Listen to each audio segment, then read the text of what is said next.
Good afternoon. My name is Amandine, and I will be your host for today's webinar. With our modulyss talks, our goal is to inform and inspire the A&D community. It's a platform where industry experts come together to share knowledge, insights, and ideas. And today marks the final session of our modulyss talks series on designing workspaces for future generations. And I'm pleased to welcome Tim Hatton. He's the principal and senior interior designer at HOK. He will take you through the Arup office project, a work environment designed around neurodiversity, inclusion, and the future of work. Tim will share insights in the design process, uh, the key decisions, and their perspective on creating spaces that truly support people. If you have any questions during the webinar, please feel free to use the Q&A chat to ask your questions, and we will address them after Tim's presentation. So for now, Tim, the floor is yours. Thank you. And no complicated questions, by the way. But look, glad to meet you all. And look, thank you for joining us for this presentation. So it revolves around the sort of some of the design strategies and sort of changing workforce that we're seeing within the workplace. Primarily focuses on one of our projects for Arup Birmingham. So it's a new headquarters building. And it was the reintroduction back into the city and the local community after nearly a sort of a decade from sort of outside of the city centre. So it was a big move for them. I guess just a little bit of information about the project, some of the facts. So it's located in Birmingham. It's One Centenary Way, so it's on the Paradise Way. It's a new it's a new construction that's literally just finished. There's a number of buildings that are popping up on the site. It was approximately sort of 64,000 square feet. It was over 3 floors. It did have a slight entrance area as well, so it's a little bit bigger. And its intention basically was to create a sort of future-focused sort of headquarters with the idea to be sort of flexible, inclusive, sustainable, and to sort of embody people with sort of new ways of working. At the same time, it needed to sort of capture some of their brand culture and their identity as a world-class engineering firm. And it's also worth noting, when we were appointed to the project, Arup had actually sort of reviewed and read a lot of our sort of forward-thinking or sort of research that we've been doing on neurodiversity. And so they wanted to understand how this could be leveraged for this design for this new headquarters building. So I guess we're better to start than from the starting point. And it was a little bit of education, really. And this is what we took the client through. And actually not just the client, but also all of the people that were working there. We sort of held a lot of town halls to help educate people and take people on that journey. But it all started here with some of our research. So it's kind of 8 years in the making. And it's all about how neurodiversity sort of affects the workplace and just trying to create a more inclusive environment within the workplace. Some of our researchers telling us that 1 in 5 individuals were identifying as sort of neurodivergent one way or the other. That was 1 in 8 originally when we started this, but that number we feel is quite modest. It is increasing. And basically, it revolves around the idea that not everybody processes information in the same way. Everybody sort of understands something and processes it in a different way. And I guess what we did see was the fact that all of this sort of current thinking around how people design workplaces, around this idea, it's almost like this one type fits all, and it was flawed, and we felt that it needed addressing. And I guess if you kind of have a little bit of a look into that sort of 1 in 5, if you do find yourself in that number, by the way, then you're finding yourself in pretty good company. So our research also tells us that, a lot of neurodivergent people are sort of out of the box thinkers.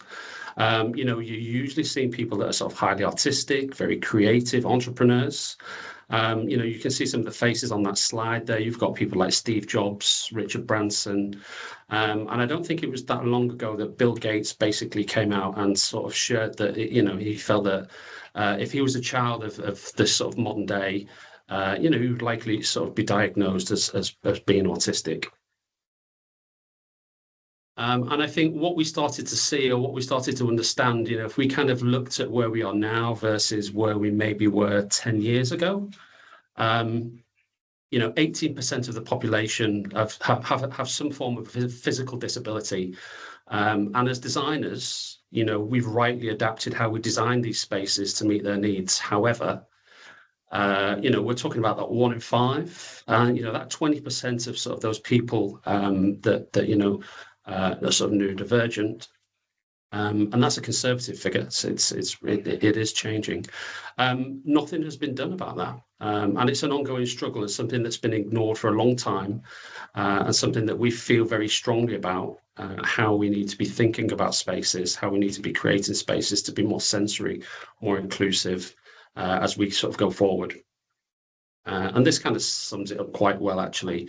We can't get around the fact that there are people with impairments, visible or non-visible.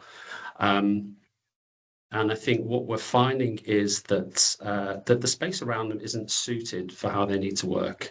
And what we're finding is that impairment with that misaligned environment basically sort of equals a disadvantage. And what we're kind of creating is a disabling world. So, we want to kind of address some of those considerations, and what we can do to change that. And this was quite a nice quote. It was something that we actually came across when we were doing a lot of our research, and it kind of sums it up quite nicely. It's that we are freshwater fish in salt water. So if you put us in fresh water, we function just fine. But if you put us in salt water, and we'll struggle to survive. And that's basically what we've been doing for a long time, with the type of environments that we've been creating. And it kind of comes down to things like sort of sensory gating. What is the environment that we're in? How does it function? How does it work?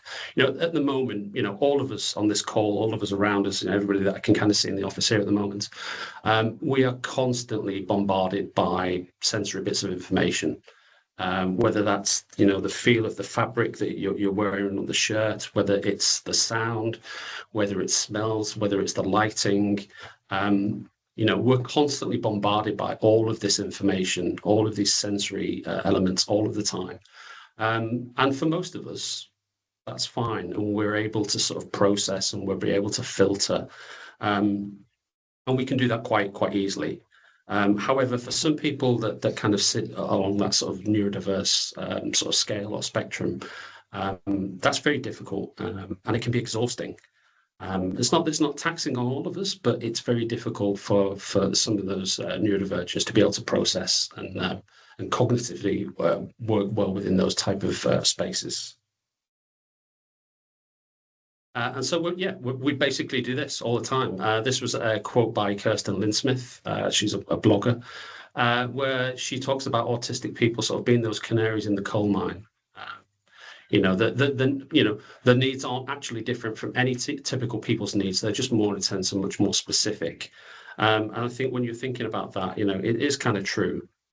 There isn't one person that you work with or see every day that isn't being impacted by something like light, sound, temperature. It's just that a lot of us are able to manage it a lot easier. So what we started to do was we started to look at what we call sort of sensory thresholds. And this is a very linear diagram. It's not quite as linear as this in reality, but it's an easy way for us to kind of explain and kind of sort of show people our thoughts and understanding. So sensory thresholds were sort of somewhere in the middle. We have somebody that is sensory neutral, so neurotypical. But yet at one end of that scale, we may have somebody that's hypersensitive, and we call sort of this kind of person sort of sensory avoiders. They're people that kind of prefer sort of less stimuli. They prefer sort of organic and simple patterns and light neutral type spaces, clean and orderly space. with little to sort of no background noise, and personal sort of space boundaries, whether that's screening, whether it's quieter areas, maybe within the office plate. But these are what we kind of talk to about as sensory avoiders. Yeah, at the other end of that scale, we do have those that are hyposensitive. So these are the sensory seekers. These are the people that just prefer much more sensory stimuli. They like a lot of sort of textures, a lot of planes, lots of sort of saturated and contrasting colors, lots of visual interest. And actually sort of prefer sort of chatter and background music. You see sort of groups of people that will quite happily work on a sort of team table in an environment that actually seems quite loud, quite noisy. But that's where people sort of thrive. And also quite often are not space for people to move as well. We kind of see this in meeting rooms, and we've addressed it in the project for Arup. We'll touch on a little bit, but having the ability to fidget, to move. Those people that, excuse me, that can't sit still at the desk because they're constantly thinking about things, fidgeting, moving. And so having the ability to maybe get up, move, maybe there's something on the walls, but having that space to be able to do that.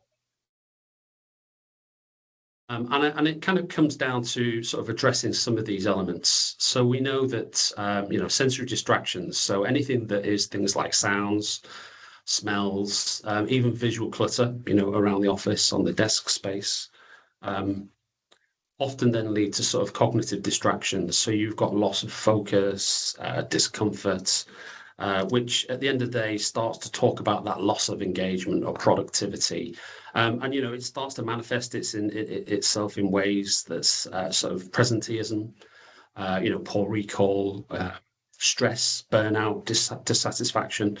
And I think out of everybody that we have spoken to, all the clients, all of the presentations that we've given, there isn't one company that isn't trying to solve that last item there. How do you improve on that loss of engagement and productivity?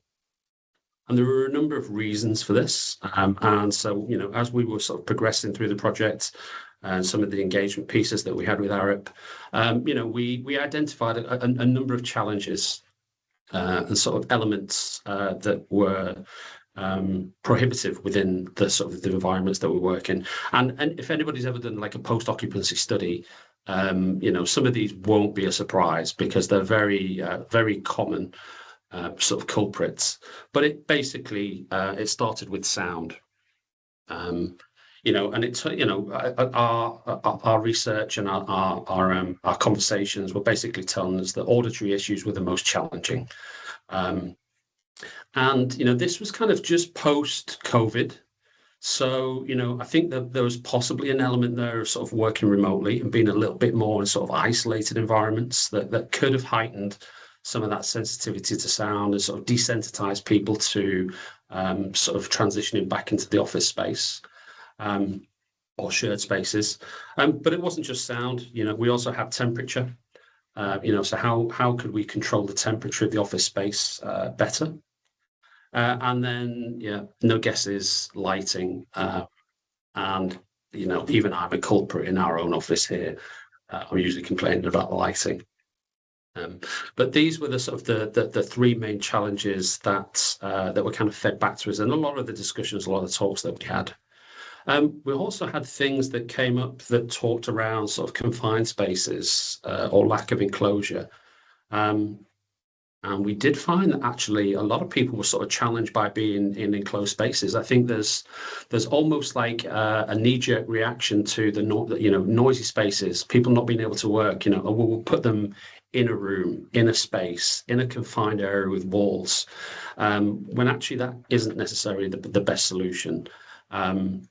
It's just being able to control what the open environments work like. But we did also find that lack of enclosure or feeling exposed is a concern, but not necessarily sort of putting people in white boxes. But it was something that needed to be addressed. And I think the last sort of three elements that kind of came out of that was to do with patterns, color, and texture, which was quite interesting because I guess this is what kind of touches on a lot of what we do. but there was sort of less information around this one. So it was lower on the list of challenges.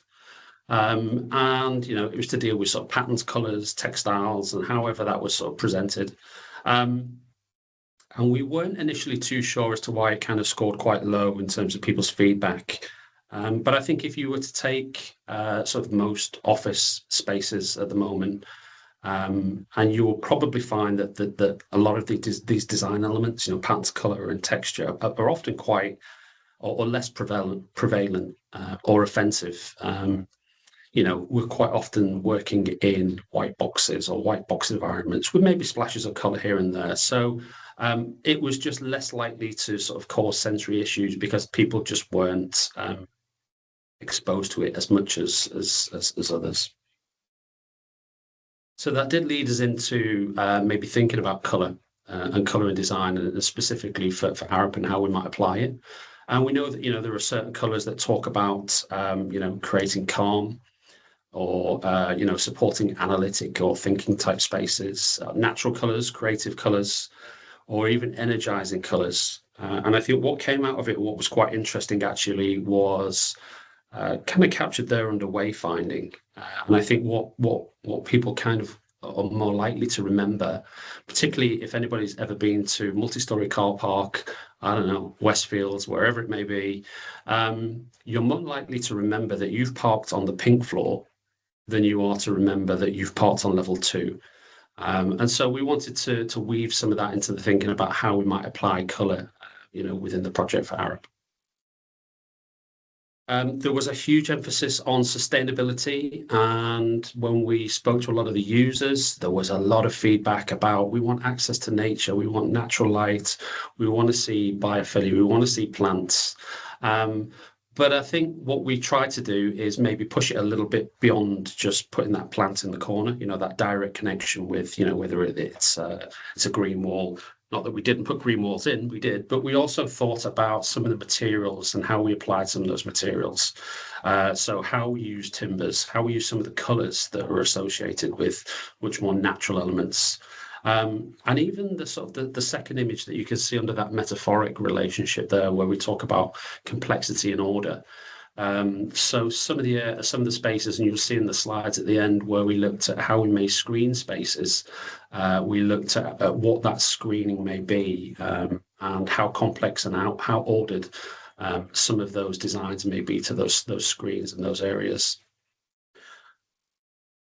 And I think, we kind of captured almost like kind of what you see there in sort of number 7, which talks about the design elements. It talks about color, it talks about lighting and acoustics and visuals, talked about, the tactile nature and texture of material, biophilia and air quality. But there was other design considerations as well that we needed to take into consideration, and that was, operations of the building.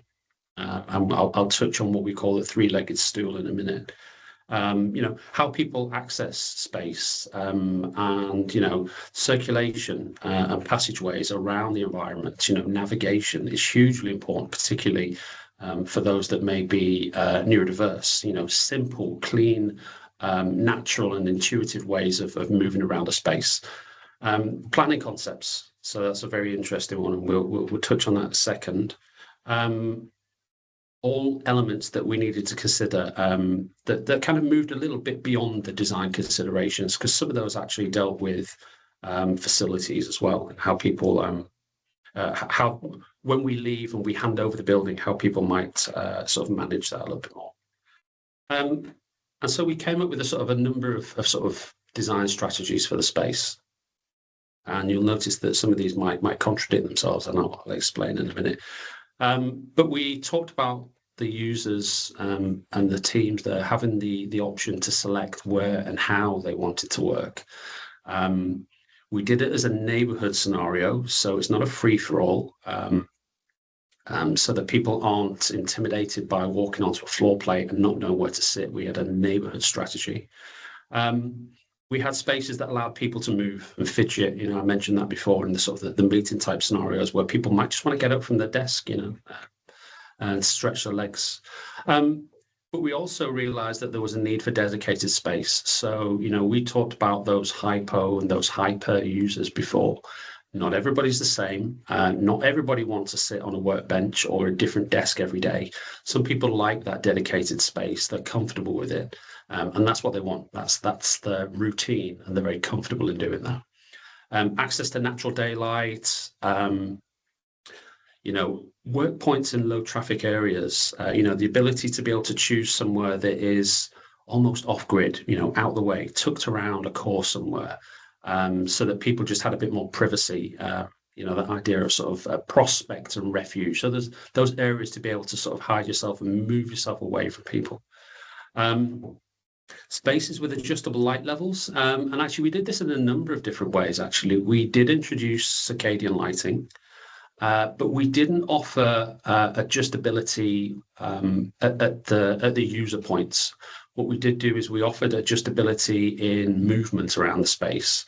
So obviously you had the natural light, and we had less lighting towards the perimeter. We had the circadian light that did help, but we also included some desk lamps for those that did want additional light. So there was a degree of customization there, but the idea was that you could pick and choose the space, a little bit like with acoustics as well. You pick and choose where you wanted to work rather than adjusting it, in the location. And that way it helped people sort of move around the space a little bit better.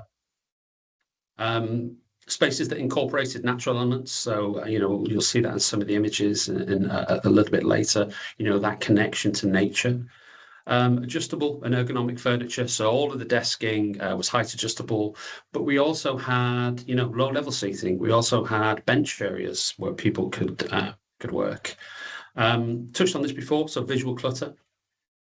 And then those areas where you do have screens to sort of block and reduce noise.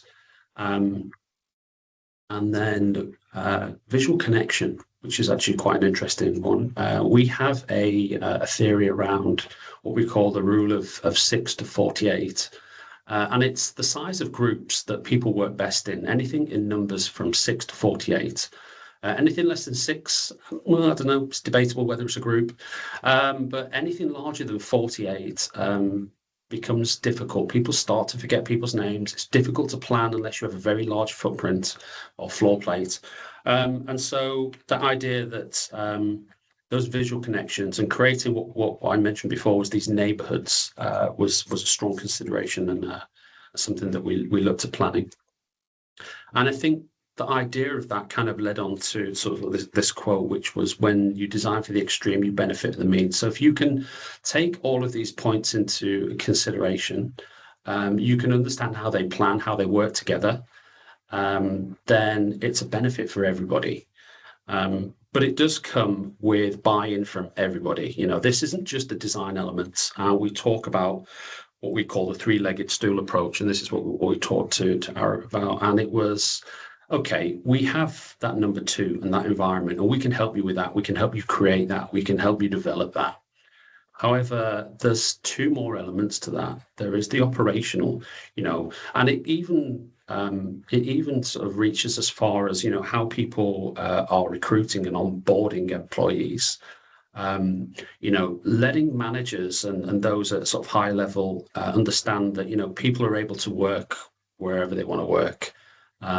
We saw it sort of maybe back in the 90s where, if you weren't sat at your desk, you weren't working. When in reality, everybody knows that, you can work in Starbucks, you can work anywhere. And so having that ability to not be judged about where and how you want to work.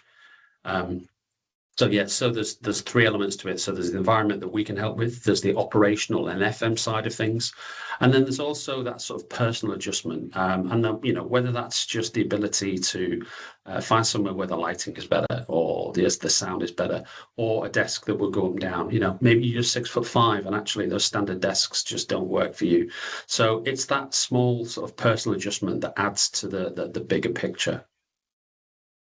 And then we did have almost like a roadmap that we kind of walked people through, and it was all the steps for sort of how we would incorporate inclusion.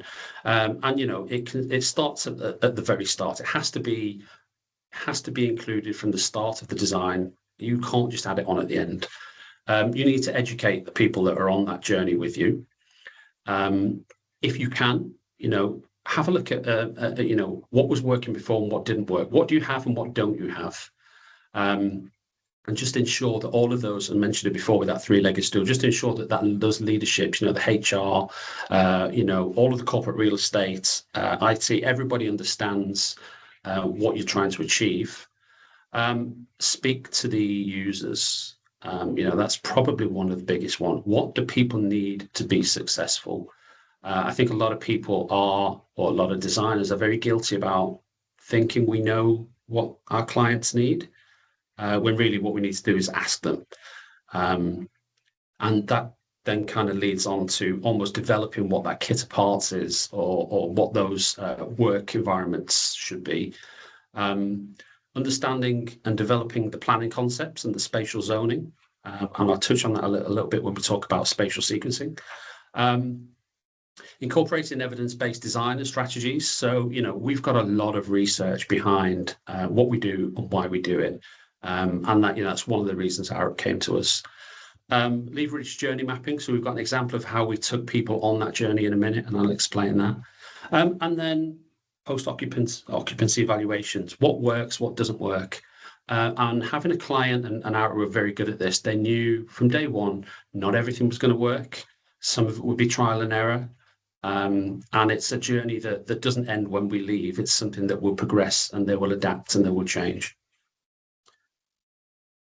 So sort of taking them through that sort of educational piece, we created what we call the 6 C's. And we call it the modalities of work. And they're basically all of the elements that people need in an office space to work successfully. And they revolve around sort of 6 space types. So we talk about concentrate, we talk about areas to contemplate, commune or process information, areas to create, areas to congregate where people can meet and learn, meeting rooms, and then sort of convivial type spaces or social spaces where people can come together, relax and enjoy.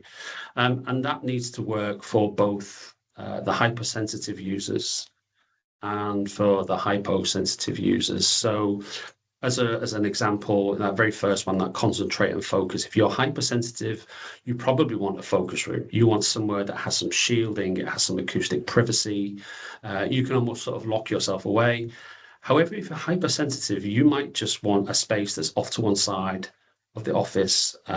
Maybe it's got a little bit of shielding around it. It's moved away from the noise, the hustle and the bustle, but that's enough for you to be able to do what you need to do. And so all of those 6 C's, service or provide a service for both what we call sort of hypersensitive and hyposensitive users. And there's a couple of slides here that'll kind of help explain just a couple of areas, but that concentrate and that focus.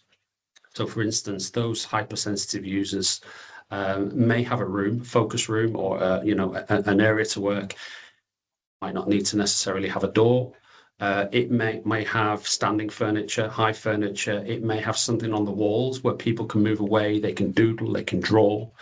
However, at the other end of that scale, you may have something for someone that's more hypersensitive, where actually you need to close that door. You need a little bit of more of acoustic privacy. Maybe we need to think about the ceiling levels and actually reduce it down to a much more human type scale. And so it's creating both of those elements that work for both of those sensitivities within that space. Same for things like communal and sort of areas to sort of process information. So, you see this every day. You see lots of people that are quite happy to work on an open bench area, maybe with a screen at the end of it, and they quite like that type of environment. They can bounce ideas off people. But actually, there are those people that type of environment is just a nightmare. And actually, maybe you do want something that's a little bit more like the diagram that you can see at the top of the page, where people have that shielding or that screening that gives them a little bit more privacy. But you can see how both of those elements work within a very similar zone, but meets very different specific needs.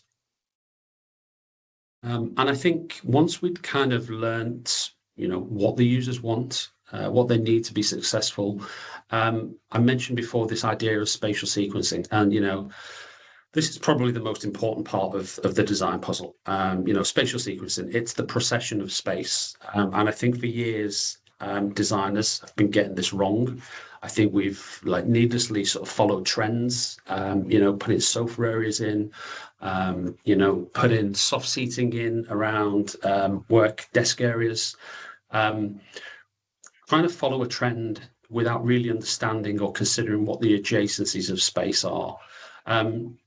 And so, this idea of spatial sequencing, it's understanding what the energy levels are, what the lighting, what the acoustic levels are, and planning that space accordingly. So, ensuring that high energy spaces and focus spaces have some form of a barrier or some form of separation to be able for them to work successfully.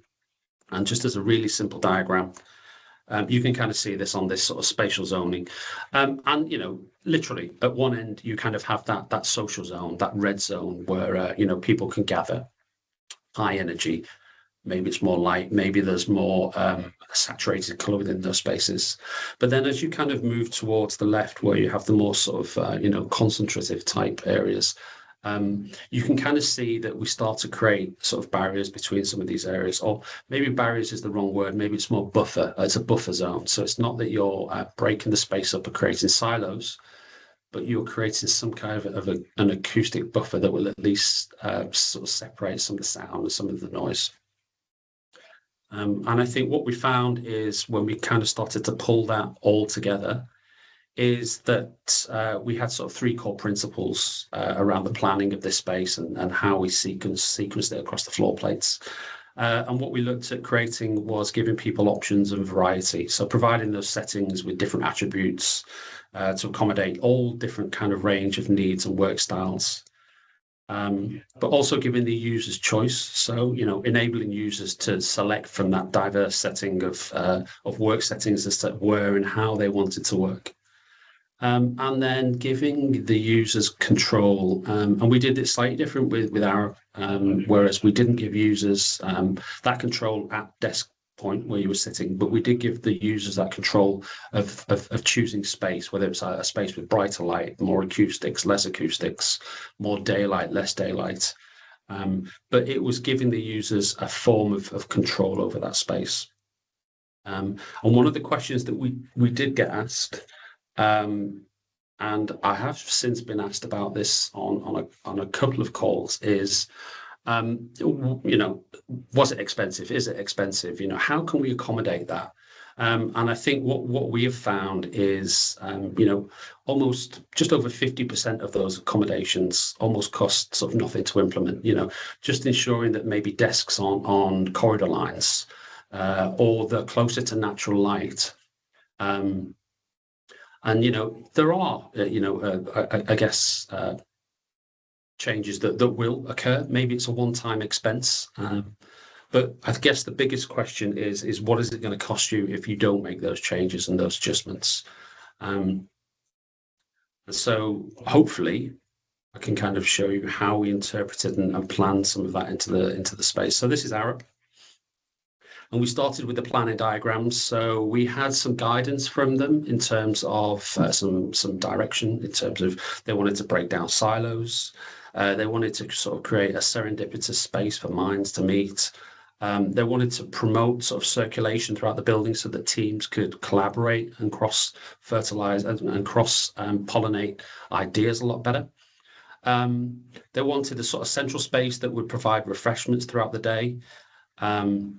So we looked at connecting the building in a sort of central location.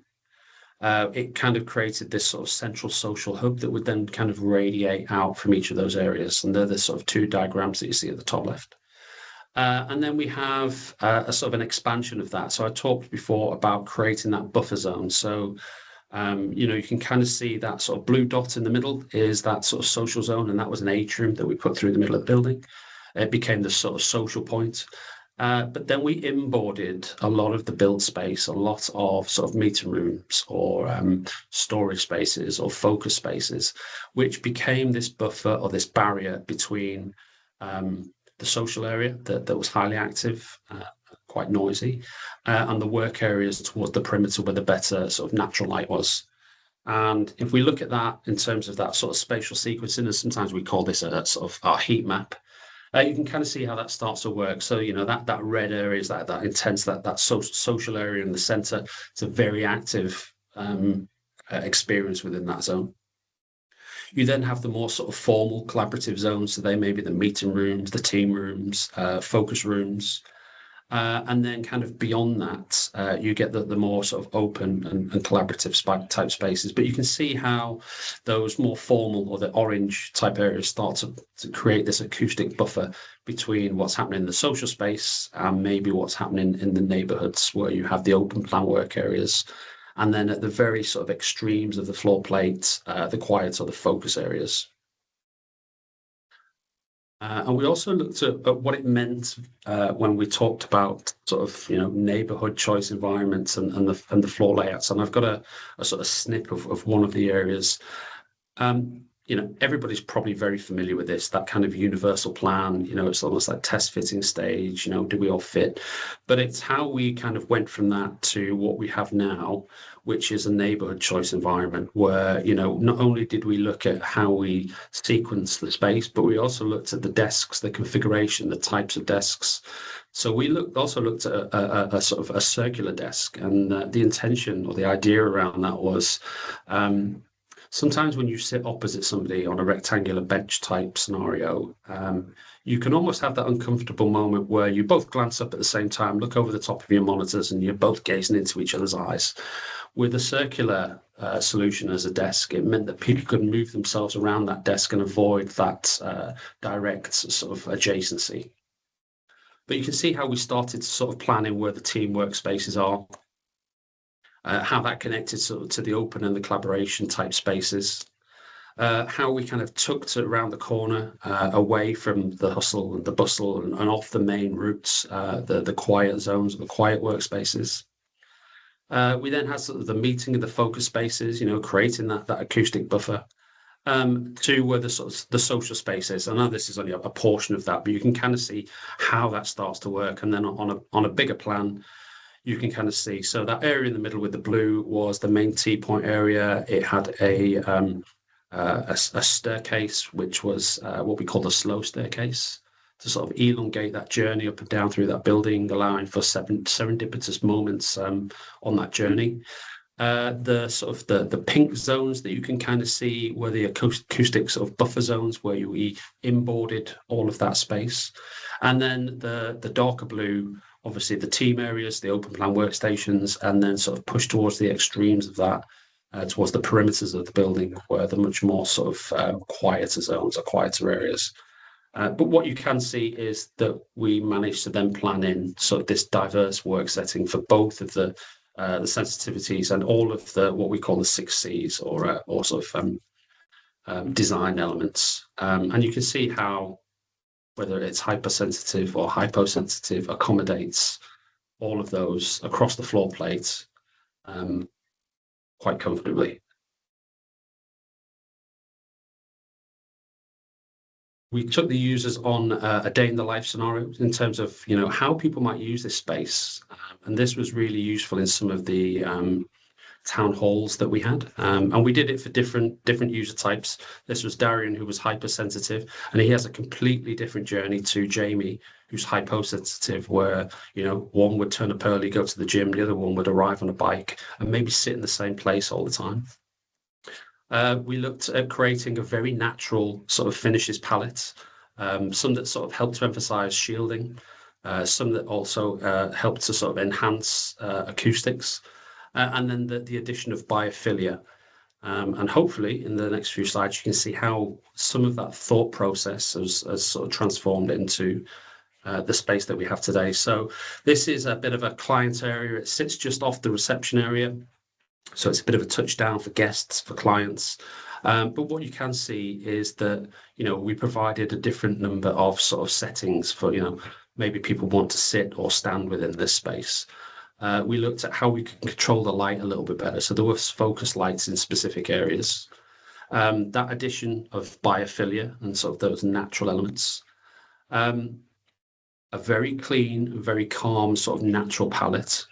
And then sort of creating those refuge areas. Those areas are semi-enclosed spaces with, different acoustic properties throughout the space. In the breakout area, you can see how this was designed around much more of a sort of energizing type space. So, we increased the ceiling heights, we exposed everything, creating a much more spacious feeling. Again, we still had, all those options to sit, stand. We even had some lower, some quieter areas within that space in areas. We opened the space up, so it was access and connection through all of the floors. And this basically went from level 1 to level 3. There was a big emphasis from Arup in regards to materials, sustainability, and I'll touch on a slide on that in a minute. But it was the staircase that we put in there was a CLT-based construction, so we reduced the amount of steelwork that we put into the project by creating it out of a construction laminated timber, sort of reducing the amount of embodied carbon and steel that we put into the project, and access to natural light.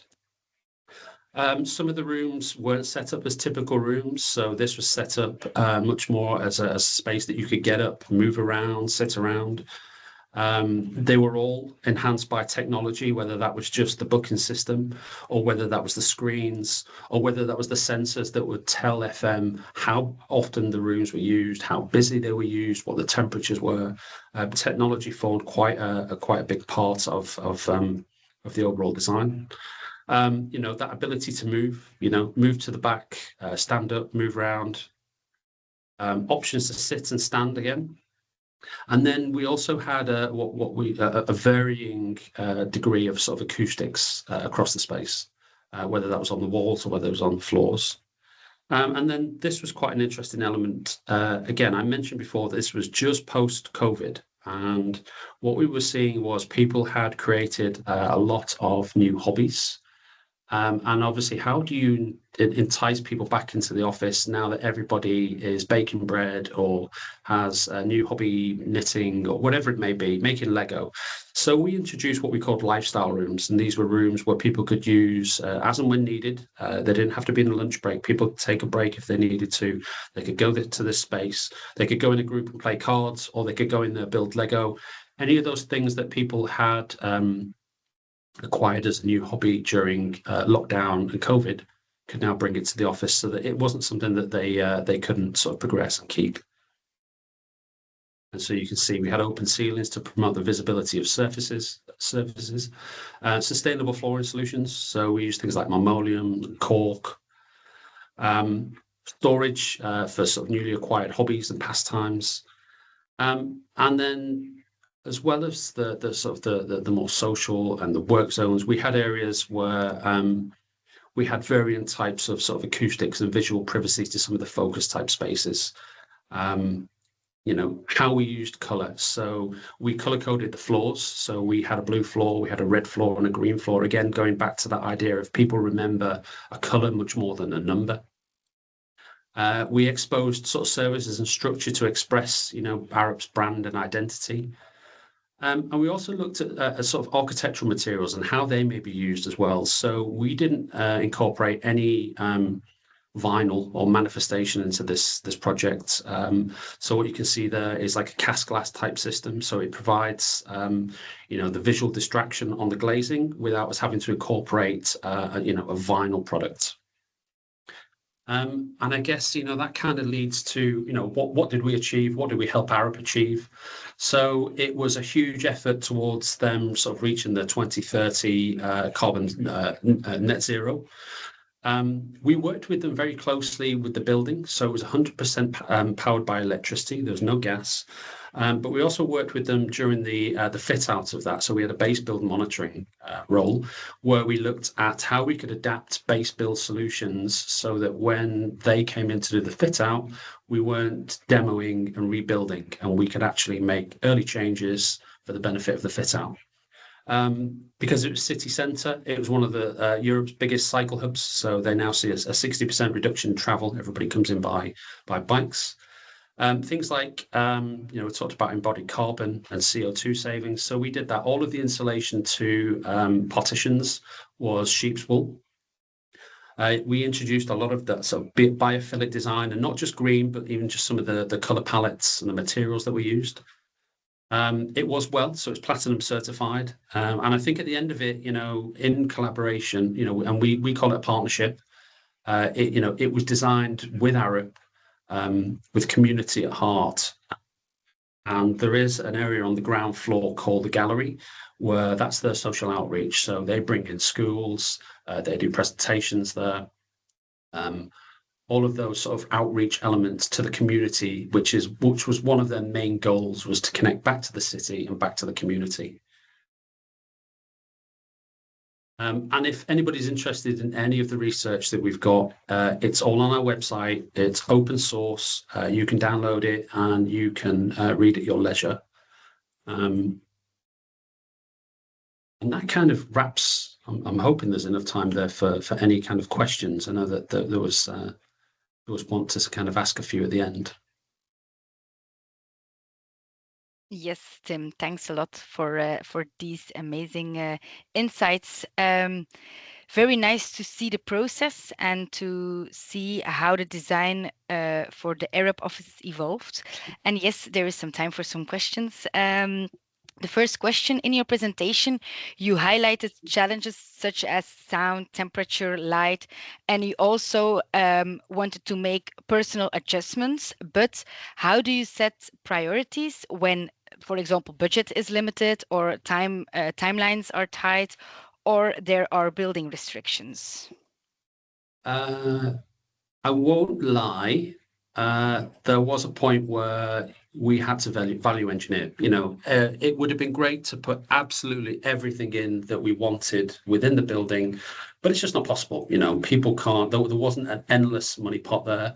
And so we did. We prioritized, and it goes back to some of the challenges that were in the first few slides on some of the feedback that we got from Arup in terms of what were priorities for them, what were the challenges for people who were working within that space, and it comes back to sound, temperature, and lighting, and they're primarily some of the areas in terms of atmosphere that we concentrated on. So we didn't provide individual adjustment, but we did provide space where people could find a cooler part of the office or, a slightly different lighting or different acoustics. As mentioned before, that there are other elements, it isn't all costly. Some of the questions and some of the queries that we come back with are furniture related, and we're furniture positioned, and there's no cost or very little cost to be able to move a desk off a corridor line into somewhere where it gives people a little bit more privacy. But that's kind of what we did, is we prioritized those sort of three main ones, which came back, and that was sound, temperature, and lighting. Okay. And next question, and that's a bit related to the first one, but can you share a moment where you had to push back on a client's request because it conflicted the overall vision or the user well-being, and how have you handled that conversation? Arup were very good, I must admit. They understood a lot of our research, they'd read it. I think if I could maybe, it was very difficult to think of one, actually. I think the one that does come to mind was we convinced them, or it was our intention that space should be inboarded, so that a lot of people will put meeting rooms up against the glass for natural light, within the meeting rooms. When in reality, maybe those meeting rooms don't get used as much as the open plan spaces. You're probably going to close the blinds when you turn the screens on. So actually, maybe giving the daylight back to the users in the space, and that doesn't necessarily need to be desks and work points. We had areas where people could meander and walk around the space, and so by inboarding the meeting rooms, it meant that we could get better daylight to desking spaces, but it could also get better daylight on some of those circulation routes that people might use when they're sort of, want to get away from their desk. So it wasn't a difficult conversation, but it was one that we were challenged on, because I think the knee-jerk solution was, well, we should have all of our meeting rooms up against the glass so that you've got some nice light coming into the room, when we felt it was probably better used in a different way. Okay. A question from the audience. If workplace layouts already influence patterns of interaction, how can designers consciously extend this influence to address broader social issues like gender, equity, inclusion, rather than just efficiency or collaboration? Do I have Uh, to repeat the question? It has, it I is have quite a a long one, isn't it? It is a long question. Yes. So if workplace layouts already influence patterns of interaction, how can designers consciously extend this influence to address broader social issues like gender equity, inclusion? Um, so I don't know if this answers it completely, or maybe it's a little bit off key. Interestingly, we worked very closely with the access team for Arup. So we introduced a number of elements within the project that we were very conscious that weren't always suitable for every user. So particularly when I think about, we put in a very large bleacher staircase at the entrance, and we put in quite a large switchback staircase from levels 1 to levels 3. And our immediate reaction was with the bleacher staircase, for instance, we would put in a platform lift off to one side so that maybe users that were in wheelchairs, and we did have a wheelchair champion on the project, could still access and use that bleacher staircase. And I think what came back was quite interesting was they didn't want that. They felt that they could appreciate the bleacher staircase for what it was. Putting in a platform lift for them to be able to sort of access this bleacher staircase was great, but they're noisy, they're slow, they break a lot. And actually, they could just appreciate the architecture and the design for what it is. Um, on the staircases, the main staircases through the floors from levels 1 to levels 3, we created a bridge. So we put in some new voids, some openings. We had the staircase that went through, but we also created a bridge structure. And that bridge structure was large enough for a wheelchair to be able to sort of move through that space and go all the way around the atrium. So although you couldn't use the staircase, you could still use and appreciate the space for what it was by being within that zone, within that space. I don't know if that helps, but they're the two things that kind of spring to mind. Okay, thanks. Another question from the audience. What was the Arup feedback and the results from the post-occupancy evaluation? Do you already So have these? we have some of it, yeah. Yeah, they are monitoring it. Interestingly, some of it ties back to, how do you, what's it going to cost us, and do we have to build everything? So there were certain things we didn't end up building that actually post occupancy they were like, well, we probably should have built that. But they have seen an upturn in the number of people returning back to the office, which was one of their goals. Was how do they entice people? How do they get people back into the office? So there was a 10% rise in that. Some of the settings aren't as successful as others. However, that's where Arup were really good, was the fact that they knew that some of it was going to be a bit of trial and error, and things were going to get chopped, and things were going to get changed, and things would advance. I think what is interesting is the lifestyle rooms get used quite a lot. So there's a lot of clubs that use it that probably didn't exist in the office before. Whether they're Lego clubs or bridge clubs, I don't know what kind of clubs they are. But yeah, the feedback has been very positive. Increased number of people going back to the office. And yeah, and I think people can see the benefit of being able to find the right type of space for the job or the task that they want to do at hand. Okay, thank you. Maybe one last question. How does soft flooring perform across diverse needs, including neurodiverse users, or where does it fall short? Interesting. Yes, it does. I guess in a number of ways, and I guess the most obvious one is acoustics. You know, it's one of the largest surfaces that you have on a project. You know, it's probably only matched by the ceilings, and you know the acoustic properties that you get for a soft flooring is obviously a lot better than if you were to put in a hard surface. Um, I also think it helps in terms of navigation, you know, how you use that soft flooring, how you contrast it maybe with some of the areas that have harder.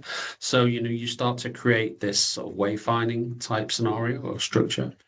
Um, Certainly in terms of pattern and contrast, you know, we kept our palettes quite neutral, um, you know, as to not create lots of patterning, lots of contrast. So it didn't become triggering and difficult for people to wander. You know, you see a lot of people maybe that sort of autistic that will walk with their head quite lowered. And actually, you know, the thing that they probably see the most is actually the flooring. So, you know, choosing something that is isn't as busy or patterned is probably a lot easier for people to process. Okay, thank you. Thanks a lot for the answers and the insights. It's very insightful to see how the theory translated into such a thoughtful and inspiring project. As I already mentioned earlier, this session marks the final webinar of our modulyss Talks series. And if you would like to review the previous webinars, you can find them on our website. And we will also send you the recording of today's session via email. Before we end, and I would like to share my screen if that's okay. I should just stop. Yeah, 1 second. No, it's fine. Oh, I see everybody now. I couldn't see you all before.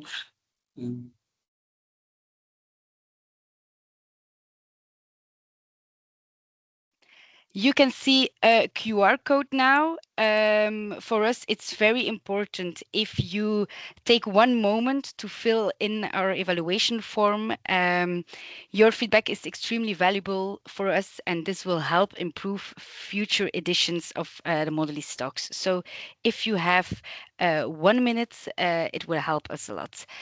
And yeah, for the rest, thanks for joining. And thank you, Tim, for your presentation. I'm very happy with this session, and I hope to see you soon. Yeah, look forward to it. And yeah, thank you to everybody for being part of it. Thanks a lot. Okay, have a nice day. Bye bye. Thank you, everyone.